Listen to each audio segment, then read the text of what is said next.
everyone. Welcome to today's topic of discussion on health planning. Myself, Dr. Farzana Islam from Hamdard Institute of Medical Sciences and Research. So at the end of this presentation, you will be able to define health planning, need of health planning in India, what are the different elements of health planning, then planning cycle, and finally conclusion followed by questions and discussion.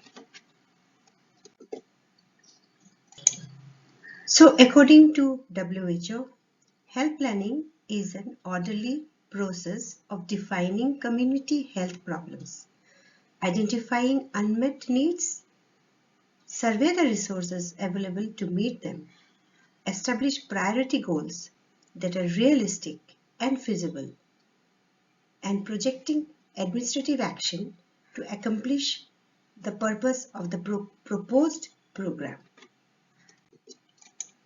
So for successful implementation of any health program, proper planning is very important. Plan is blueprint for taking action.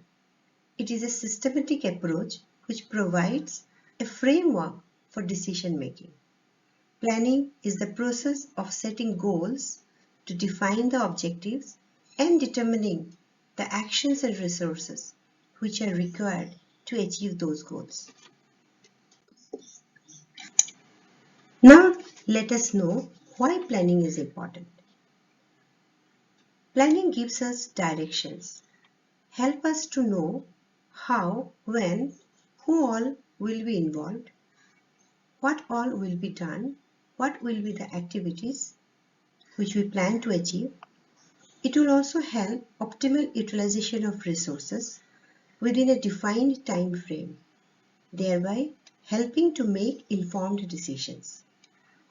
A thorough and meticulous plan can identify potential risk in advance so that corrective actions can be taken.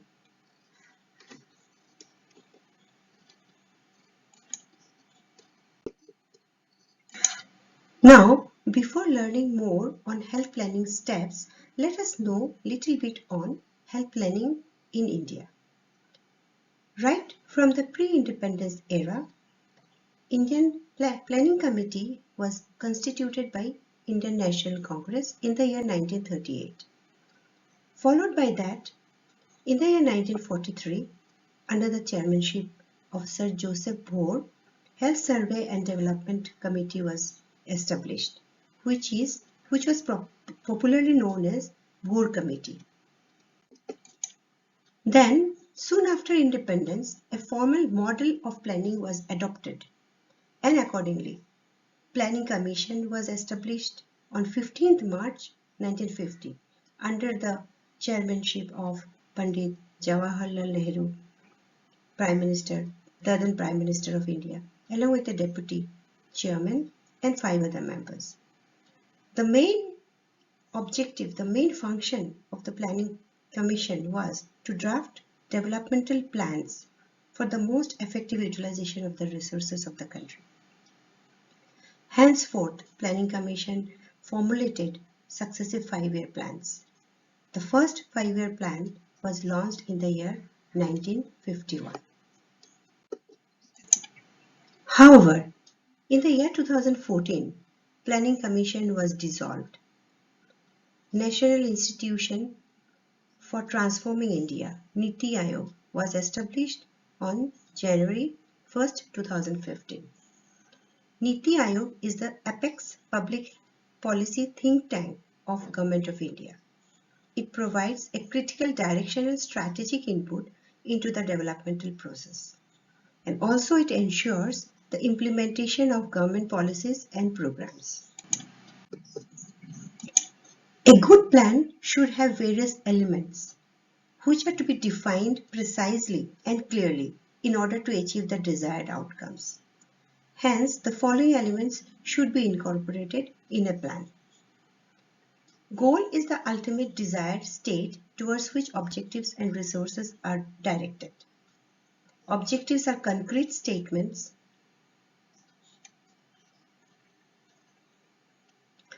to be achieved within a given time period. They should be smart. They should be specific. They should be measurable. They should be attainable. They should be realistic, and they should be time bound. Targets a discrete activity defines the degree of achievement. For example, the percentage of children immunized. Policies are guiding principles. Programs are sequence of activities which are designed to implement policies and accomplish objectives. Schedules are time sequence for the work to be done. Procedures are set of rules for carrying out work. Resources and budget, which are the most important uh, important point where without which no plan can be made. So resources in the point in manpower, money, material, and money. So these everything all these important elements should be elaborated in the plan clearly and precisely. Planning is a broad foundation. It is a process.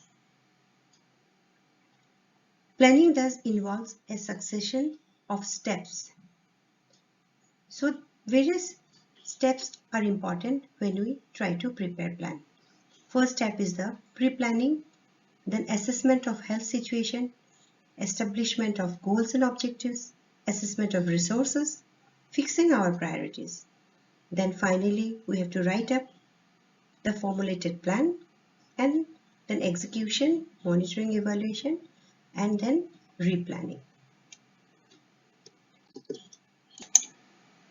The first important step is the pre-planning phase. It is very important to understand the scope of planning. We also need to understand the health needs, the status of the existing policies, legislation, health structures, and most importantly, the political commitments. Next important part is the assessment of health situation. Now, let us take an example that we need to plan to improve the full immunization coverage to 90%. So, if we intend to improve the immunization coverage, we need to plan. So at this situation, we need to assess our present situation. We need to know what are the full immunization status at present. We need to know the status of various vaccine preventable diseases, the mortality, morbidity burdens.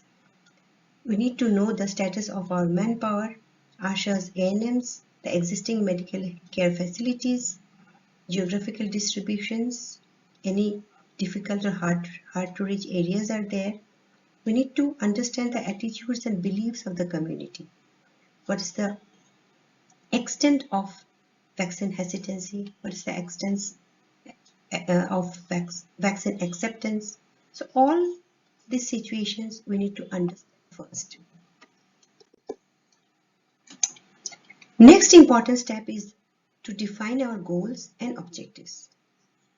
So in this particular example, our goal will be to achieve 90% full immunization coverage. So goal is always a long term. When we define our goal, our next step will be to develop and formulate our objectives. Objectives are broken down goals. They should be specific, measurable, achievable, relevant, and time bound. So in this particular example, let us consider a few objectives like to categorize the districts according to full immunization coverage, maybe by 3 to 6 months, to identify the number of high-risk districts, and to assess the cold chain status, and many more objectives can be laid down.